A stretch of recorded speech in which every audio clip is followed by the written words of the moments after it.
juga. Saudara-saudara rakyat Surabaya, siaplah, keadaan genting. Tetapi saya peringatkan sekali lagi, jangan mulai menembak.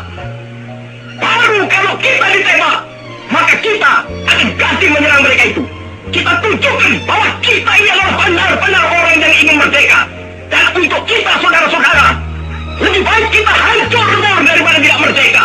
Sebelum kita tetap merdeka atau mati.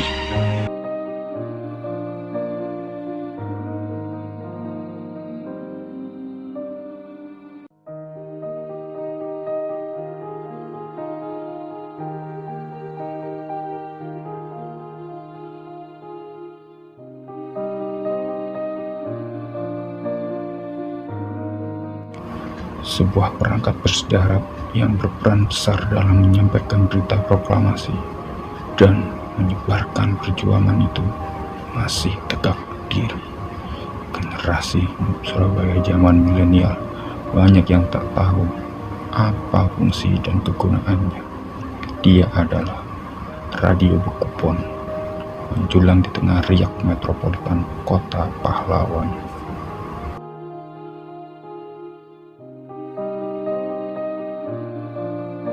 Pak, dari Tanglet Pak. Jenengan ngerti niku napa Pak? Ngertos Pak?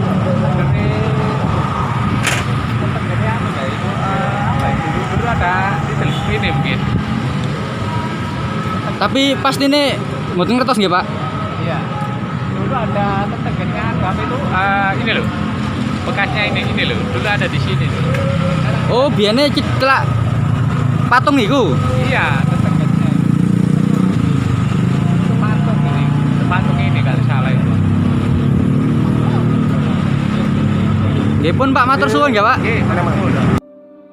Stasiun radio pertama di Indonesia didirikan di Jakarta pada tanggal 16 Juni 1925 yang bernama Batavia Radio Penyiaran yang bersatu kerjasama dengan pemerintah Hindia Belanda. Selain di Jakarta, pemancar radio yang bersifat kepemerintahan maupun swasta juga terdapat di kota-kota besar lainnya seperti Surabaya, Bandung, Medan, Surakarta, Madiun, dan lain sebagainya.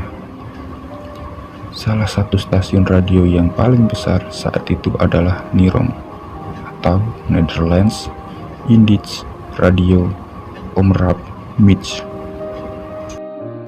Segala kebutuhan operasional Nirom dibantu langsung oleh pemerintah Belanda yang bersifat mencerati keuntungan finansial guna mendukung kokohnya kolonialisme di negara jajahan Hindia Belanda. Nirom merupakan sarana hiburan sekaligus corong propaganda pemerintah Hindia Belanda dalam menghadapi semangat kebangsaan di kalangan penduduk di bumi yang berkobar sejak tahun 1908. Lebih-lebih setelah Sumpah Pemuda tahun 1928. Agar bisa menjangkau masyarakat secara luas, Nirom mempunyai studio di mana-mana, di hampir seluruh kota besar di Pulau Jawa. Di Surabaya, di gedung pemancar radio Nirom terletak di Jalan Embok, Malang. Nirom juga membangun instalasi berupa pesawat radio permanen yang terbuat dari semen cor setinggi 2 meter dengan rongga di atasnya untuk menempatkan peralatan elektrik.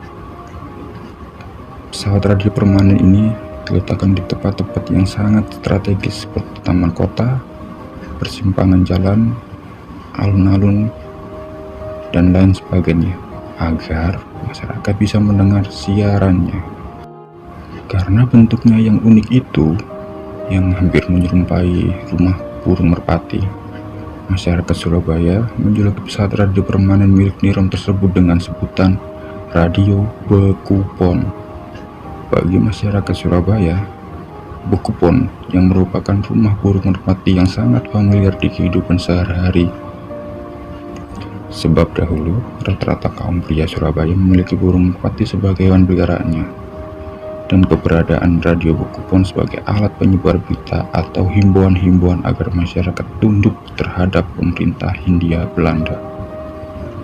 Namun, Pada 8 Maret 1942, kekuasaan Hindia Belanda beralih ke pemerintah Jepang. Stasiun radio yang tadinya berstatus swasta maupun milik pemerintah dimatikan, kemudian diurus oleh jabatan khusus bernama Hoso Kanri Kyoku yang pusat siarannya berkedudukan di Jakarta. Cabang-cabang Hoso Kyoku terdapat di Bandung, Purwokerto, Jogja, Surakarta, Semarang, Surabaya, Malang, dan lain-lain.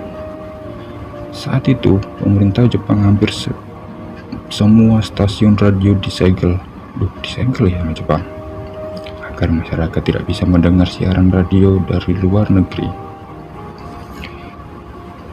Saat di bawah kendali Jepang, stasiun milik Nirong difungsikan sebagai alat komunikasi antar wilayah jajahan yang ada di Indonesia, dan radio Bukupon menjadi media propaganda kepada seluruh masyarakat.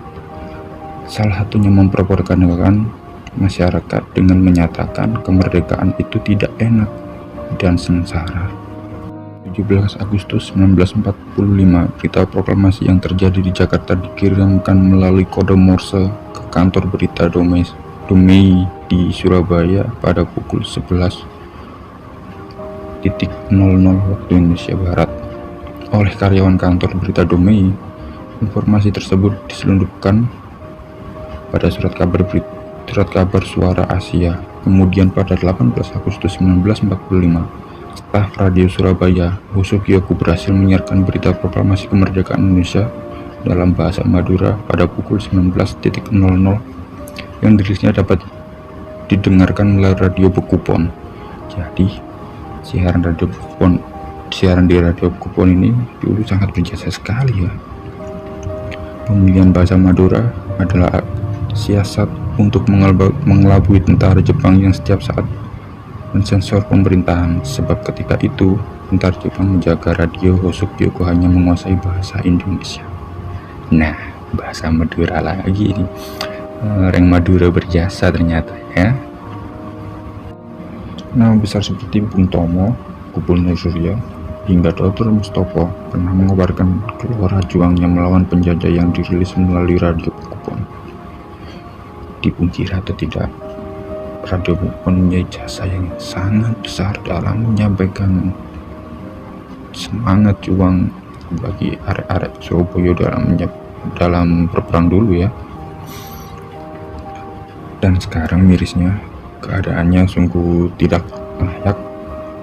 Lebih tepatnya, salah satu monumen ini berada di Jalan Kompes Pol M Duriat, Kota Surabaya, tidak jauh dari rumah siar radio pemberontakan Republik Indonesia pimpinan Bung Tomo yang berada di Jalan Mawar nomor 10. Kalau kalian cinta dengan tanah air ini, harusnya perangkat-perangkat seperti ini harus dilestarikan, dan kalian boleh datang ke tempat itu untuk bersuah foto setelah mengabadikannya agar pemerintah melirik dan merenovasi agar lebih layak.